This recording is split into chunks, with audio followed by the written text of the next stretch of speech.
Vamos então à segunda parte do primeiro capítulo, Luz nas Sombras, do livro Ação e Reação. Nós estávamos falando na primeira parte sobre a lei do progresso, sobre a necessidade que nós temos de passar por essas tormentas, como a natureza às vezes tem que passar pelo terremoto, tem que passar pelo fogo para se renovar. Nós também temos que buscar essa renovação através da nossa reforma íntima. Nós temos que nos moldarmos para podermos melhorar, para podermos crescer, para termos direito a irmos a uma escola, a irmos a lugares de estudo quando nós passarmos para a vida espiritual, para a nossa verdadeira vida, que aqui é só uma aula. Vamos lá. Vamos continuar aqui nas palavras do André Luiz.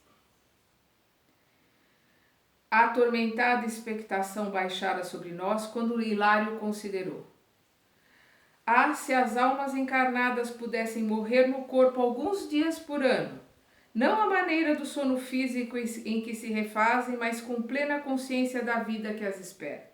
Sim, ajuntou o orientador, isso realmente modificaria a face moral do mundo. Entretanto, a existência humana, por mais longa, é simples aprendizado em que o espírito reclama benéficas restrições para restaurar o seu caminho.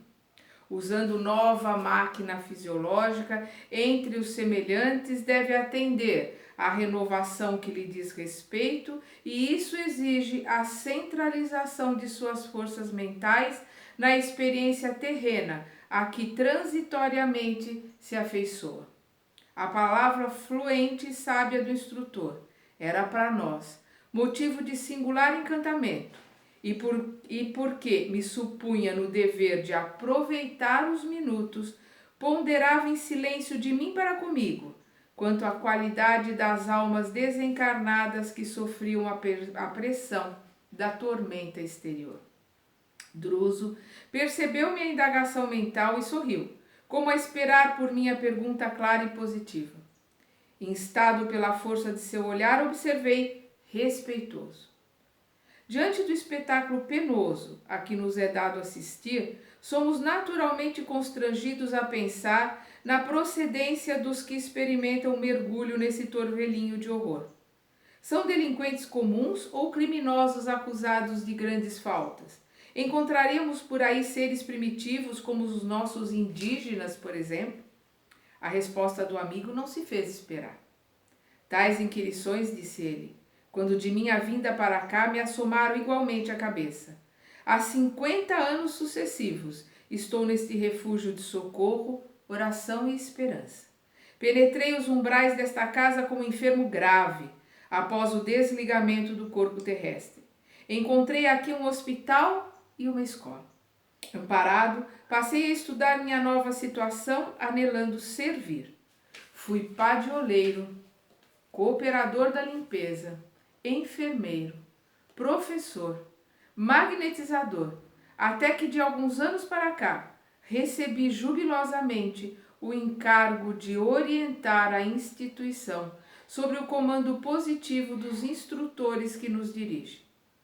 Obrigado a pacientes e laboriosas investigações, por força dos meus deveres, posso adiantar-lhe que as densas trevas em torno somente aportam as consciências que se entenebreceram nos crimes deliberados, apagando a luz do equilíbrio em si mesmas. Nestas regiões inferiores não transitam as almas simples, em qualquer aflição purgativa, situadas que se encontram nos erros naturais das experiências primárias. Cada ser está jungido por impositivos da atração magnética ao círculo de evolução que lhe é próprio. Os selvagens, em grande maioria, até que se lhes desenvolva o mundo mental, vivem quase sempre confinados à floresta que lhes resume os interesses e os sonhos, retirando-se vagarosamente do seu campo tribal, sob a direção dos espíritos benevolentes e sábios que os assistem. E as almas notoriamente primitivas, em grande parte, caminham ao influxo dos gênios beneméritos que a sustentam e inspiram, laborando com sacrifício nas bases da instituição social e aproveitando os erros, filhos das boas intenções, à maneira de ensinamentos preciosos que garantem a educação dessas almas.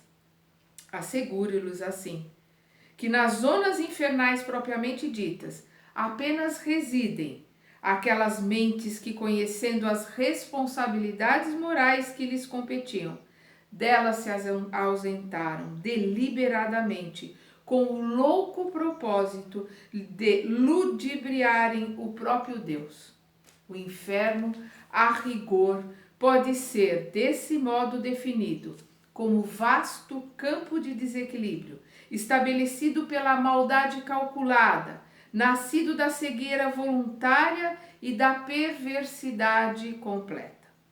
Aí vivem domiciliados às vezes por séculos, espíritos que se bestializaram, fixos que se acham na crueldade e no egocentrismo, constituindo, porém, larga província vibratória, em conexão com a humanidade terrestre, de vez que todos os padecimentos infernais são criações dela mesma. Estes lugares tristes funcionam como crivos necessários para todos os espíritos que escorregam nas deserções de ordem geral, menosprezando as responsabilidades que o Senhor lhes outorga. Dessa forma, todas as almas já investidas no conhecimento da verdade e da justiça, e por isso mesmo responsáveis pela edificação do bem, e que na terra resvalam nesse ou naquele delito, desatentas para com o dever nobilitante que o mundo lhes assinala, depois da morte do corpo, estagiam nesses sítios por dias, meses ou anos, reconsiderando as suas atitudes antes da reencarnação que lhes compete abraçar para o reajustamento tão breve quanto possível. Desse modo, dispunha-se Hilário a ensaiar conclusões, mas Druso, apreendendo-lhe a ideia, atalhou, sintetizando. Desse modo, os gênios infernais, que supõem governar esta região com poder infalível, aqui vivem por tempo indeterminado. As criaturas perversas que com eles se afinam, embora lhes padeçam a dominação, aqui se deixam prender por largos anos. E as almas transviadas na delinquência e no vício, com possibilidades de próxima recuperação, aqui permanecem em estágios ligeiros ou regulares, aprendendo que o preço das paixões é demasiado terrível.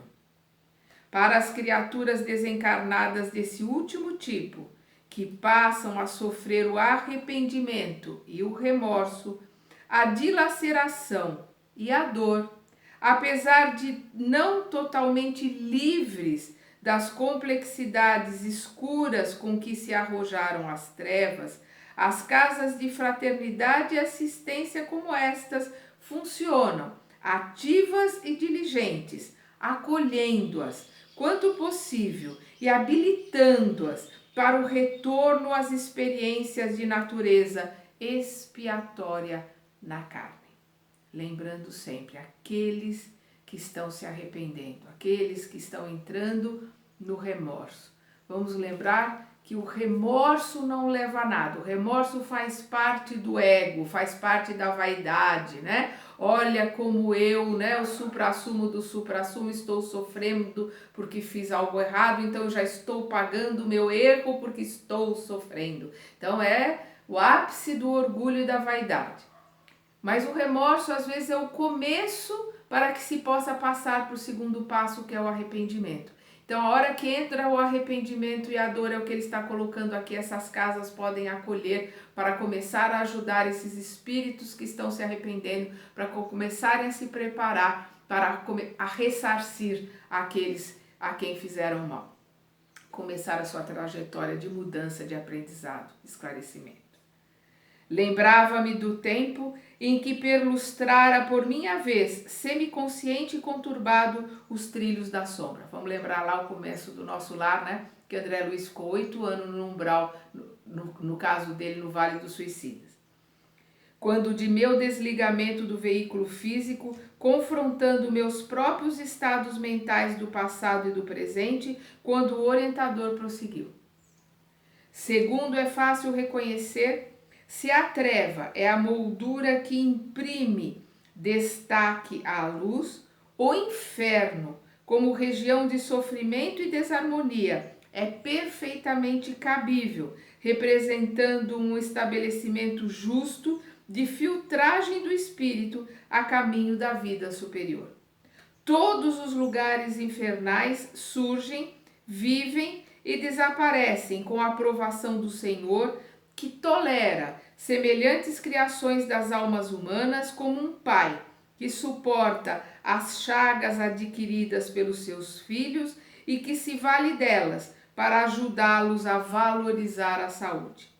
As inteligências consagradas à rebeldia e à criminalidade, em razão disso, não obstante admitirem que trabalham para si, permanecem a serviço do Senhor, que corrige o mal com o próprio mal. Por esse motivo, tudo na vida é movimentação para a vitória do bem supremo.